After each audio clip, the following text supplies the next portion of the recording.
Hello and welcome.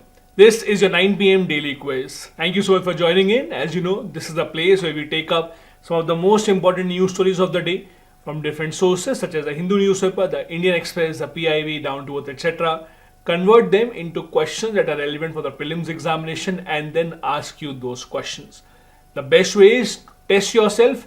When you see the question on the screen, pause on that screen, see how many did you get right and tell me in the comment section what was your score. If you're new here, do hit the like and the subscribe button. I would highly appreciate that. Before I begin, as you know, I have an Android app called Harshmeet Study Circle where I'm running a lot of courses. You can check out the app from the description of the video. I'm giving the link to download that app. Do that as well. Let's begin with the first question then. Consider the following statements with regards to the Lok Sabha. Number 1. In 1998, the average age of Lok Sabha dipped to lowest ever at 46.4 years.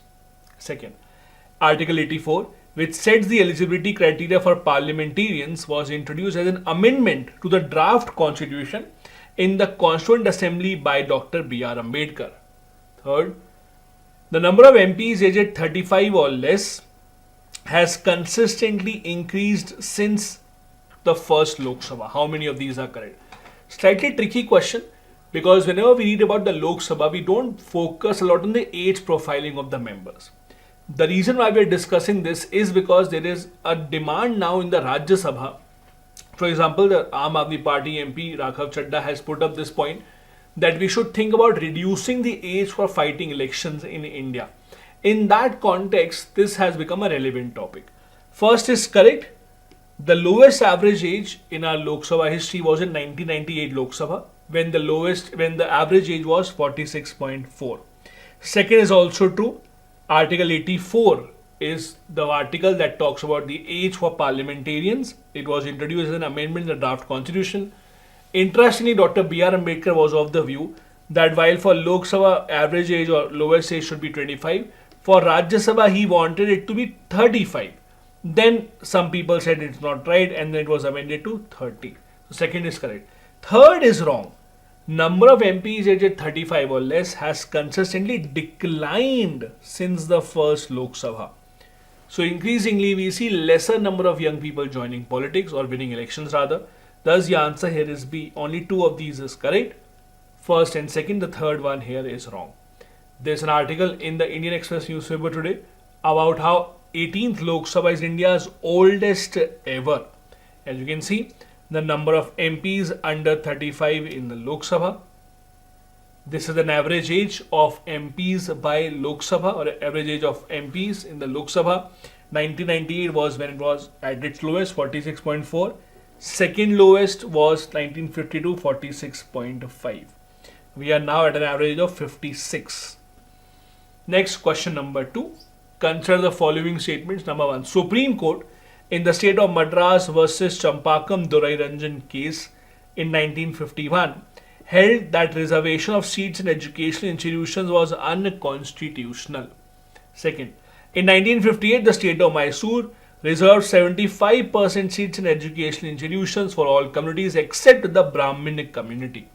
Third, Article 335 of the Constitution, which provides for reservation of scheduled castes and scheduled tribes in services and posts, states that reservation must be taken consistently with the maintenance of efficiency of administration. How many of these are correct? Now, reservation has again become a very, very important topic. First, with the opposition party making it a big point in the Lok Sabha elections, and then the landmark judgment of the Supreme Court about sub-categorization of the scheduled caste, scheduled tribes. And this is where this has become even more relevant. First is true, 1951, the Champakam Durai Ranjan case is very, very, very important. It was a case where Supreme Court for the first time since our independence had to tackle the question on reservation, where they had said reservation in educational institutions was unconstitutional because at that point of time our constitution did not allow that. Then Article 15, Article 16 were changed and that is how it became constitutional. Second is also correct. A contentious law in the state of Mysore 1958 was when 75% seats were reserved for all communities except the Brahmin. And third is also right. Constitution of India specifically says that if efficiency of administration will be damaged or efficiency of administration will be curtailed or compromised, and reservation should not happen.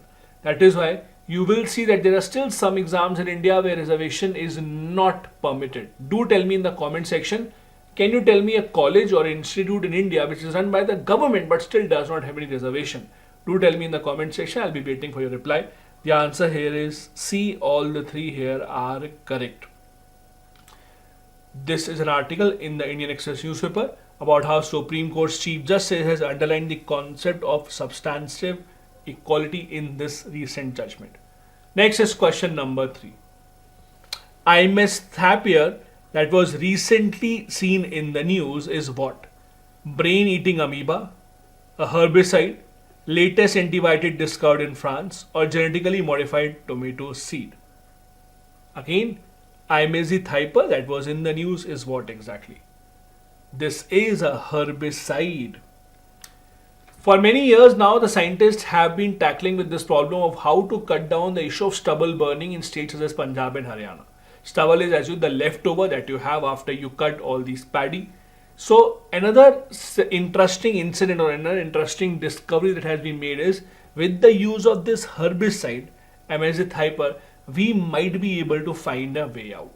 This allows for direct seeded rice and zero tillage wheat so that we would reduce the presence of paddy, or we would reduce, not paddy, but we would reduce the presence of stubble after the paddy is cut. This herbicide will be or maybe a problem or maybe a solution to a problem in the long run. Do read this article. It talks about application of herbicide, imesthapier, that will be helpful in controlling weeds and grasses that affect the growth of crop plants by completing the nutrients, water and sunlight. It's a very, very important article. It may be a way out for the biggest problem of our times that we are facing in agriculture. Next question number 4. Consider the following statements with regards to Monetary Policy Committee of the Reserve Bank of India. Number 1. The decision of the committee shall not be binding on the RBI. Second, the committee has 6 members, out of whom 3 are appointed by the central government. Third, Monetary Policy Committee shall determine the policy rate required to achieve the inflation target. How many of these are correct? Monetary Policy Committee, as you know, very, very, very important part of the working of the RBI. They are the ones who decide the policy rate in order to tackle inflation in India. It has 6 members, 3 from the government, 3 from RBI, right? Second and third are correct. The first is wrong.